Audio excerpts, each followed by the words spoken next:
नमस्कार दोस्तों, चलिए जानते हैं झारखंड की राजनीति से लेकर गांव तक की 25 से बड़ी खबरें। लेकिन उससे पहले आप इस चैनल पर नए हैं तो सब्सक्राइब जरूर कर लें। राज्य में बढ़ती ठंड और शीतलहर की स्थिति को देखते हुए सरकार ने एहतियातन बड़ा कदम उठाया है। 6 जनवरी से 8 जनवरी तक झारखंड के सभी सरकारी और निजी स्कूलों में पढ़ाई स्थगित रहेगी, जिससे प्री नर्सरी और 12वीं तक के छात्रों को राहत मिलेगी। यह आदेश सभी प्रकार के विद्यालयों पर लागू होगा। हालांकि सरकारी स्कूलों के शिक्षक और कर्मचारी स्कूल आकर गैर शैक्षणिक कार्य करेंगे, जबकि प्री बोर्ड परीक्षाओं को लेकर संबंधित प्राधिकारी निर्णय ले सकेंगे। राष्ट्रीय सड़क सुरक्षा माह 2026 के तहत रामगढ़ में प्रशासन ने अहम पहल की है। उपायुक्त और पुलिस अधीक्षक ने सड़क सुरक्षा जागरूकता वाहनों को रवाना किया, जो जिले के गांव प्रखंडों में जाकर लोगों को यातायात नियमों के प्रति जागरूक करेंगे। इस दौरान हस्ताक्षर अभियान चलाकर अधिकारियों और आम लोगों ने नियमों के पालन का संकल्प लिया। साथ ही हेलमेट, सीट बेल्ट और सुरक्षित ड्राइविंग को लेकर संदेश दिया गया।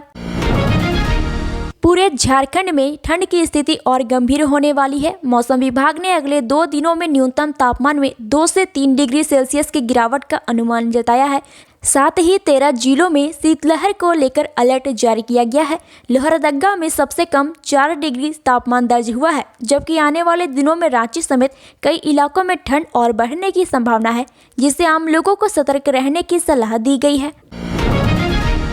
रांची के धुरवा थाना क्षेत्र से लापता हुए भाई बहन अंश और अंशिका की तलाश तेज कर दी गई है। 3 दिन बाद भी कोई ठोस जानकारी नहीं मिलने पर पुलिस ने अहम कदम उठाते हुए सुराग देने वाले व्यक्ति को 51,000 रुपये नगद इनाम देने की घोषणा की है। पुलिस ने बच्चों को तस्वीरों के साथ शहर भर में पोस्टर लगाए हैं और आम लोगों से अपील की गई है कि किसी भी तरह की जानकारी मिलने पर तुरंत सूचना दें, ताकि दोनों बच्चों को सुरक्षित बरामद किया जा सके। झारखंड सरकार की आपकी योजना आपकी सरकार आपके द्वार कार्यक्रम के तहत रिकॉर्ड स्तर पर काम हुआ है। इस अभियान में कुल 12 लाख आवेदन आए, जिनमें से 10 लाख से अधिक मामलों का समाधान कर दिया गया है। प्रदेश भर में 5,226 कैंप लगाए गए, जहां सबसे ज्यादा लाभ वृद्धा पेंशन, राशन कार्ड और प्रमाण पत्र सेवाओं से जुड़ी जनता को मिला, जबकि शेष आवेदन प्रक्रियाधीन बताए गए हैं। झारखंड सरकार ने 31 दिसंबर को हुए IAS तबादले में आंशिक बदलाव करते हुए बड़ा प्रशासनिक अपडेट जारी किया है। संशोधित आदेश के तहत छवि रंजन को अब स्वास्थ्य, चिकित्सा, शिक्षा एवं परिवार कल्याण विभाग में संयुक्त सचिव की जिम्मेदारी सौंपी गई है। वहीं राष्ट्रीय स्वास्थ्य मिशन में उनके अभियान निदेशक पद की पूर्व नियुक्ति रद्द कर दी गई है, जबकि शशि प्रकाश झा पहले की तरह NHM के अभियान के निदेशक बने रहेंगे। धनबाद सिविल कोर्ट के न्यायिक पदाधिकारियों ने समाज को व्यसन मुक्त बनाने के उद्देश्य से जागरूकता रैली निकालकर मजबूत संदेश दिया है। यह रैली झारखंड विधिक सेवा प्राधिकरण के डोन कार्यक्रम के तहत आयोजित की गई, जिसमें युवाओं को सही दिशा में आगे बढ़ने की अपील की गई। न्यायाधिकारों ने बैनर स्लोगन के जरिए बताया कि व्यसन न सिर्फ व्यक्ति बल्कि पूरे परिवार और समाज को प्रभावित करता है और इससे दूर रहना ही स्वस्थ भविष्य की कुंजी है।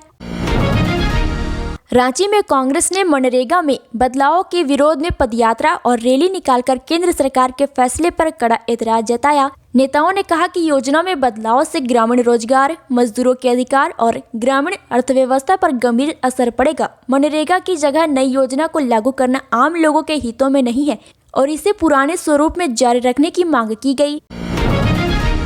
हजारीबाग में 18 जनवरी से डॉल्फिन प्रीमियर लीग का आयोजन किया जा रहा है, जिसमें 9 टीमों और 200 से अधिक खिलाड़ी भाग लेंगे। इस टूर्नामेंट के जरिए युवाओं की प्रतिभा को मंच मिल रहा है और साथ ही हर डॉट बॉल पर पौधे लगाकर पर्यावरण संरक्षण का संदेश भी फैलाया जाएगा, जिससे खेल और प्रकृति दोनों को बढ़ावा मिलेगा।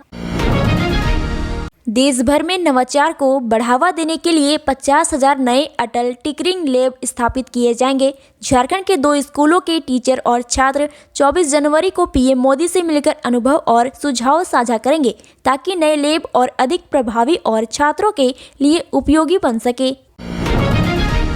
सुप्रीम कोर्ट के JSS CGL परीक्षा से जुड़ी याचिका खारिज करते हुए हाईकोर्ट के फैसले को सही ठहराया। कोर्ट ने कहा कि SIT जांच जारी है और सफल अभ्यर्थियों की नियुक्ति प्रभावित नहीं होगी, इसलिए अलग सुनवाई की जरूरत नहीं है।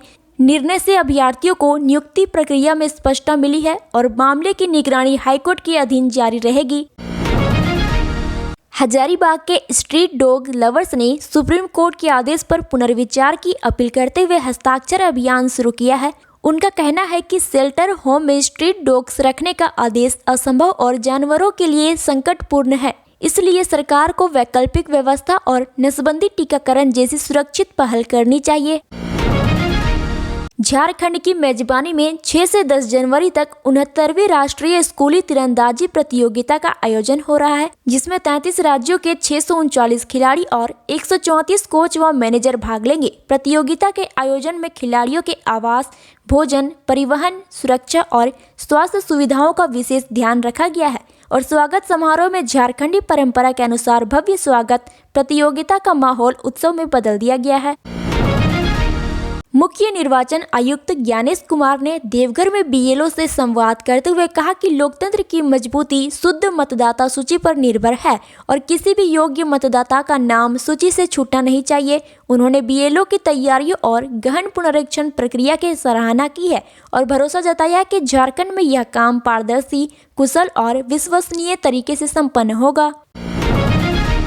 हजारीबाग में सेवायत भूमि की अवैध खरीद बिक्री मामले में जेल में बंद रिटायर्ड आईएएस विनय चंद्र झा को झारखंड ने जमानत दे दी। कोर्ट ने एसीबी और वकीलों की दलीलों के बाद फैसला सुनाया, जिससे उन्हें न्याय की राहत मिली और अब मामले की आगे की सुनवाई बेल पर जारी रहेगी।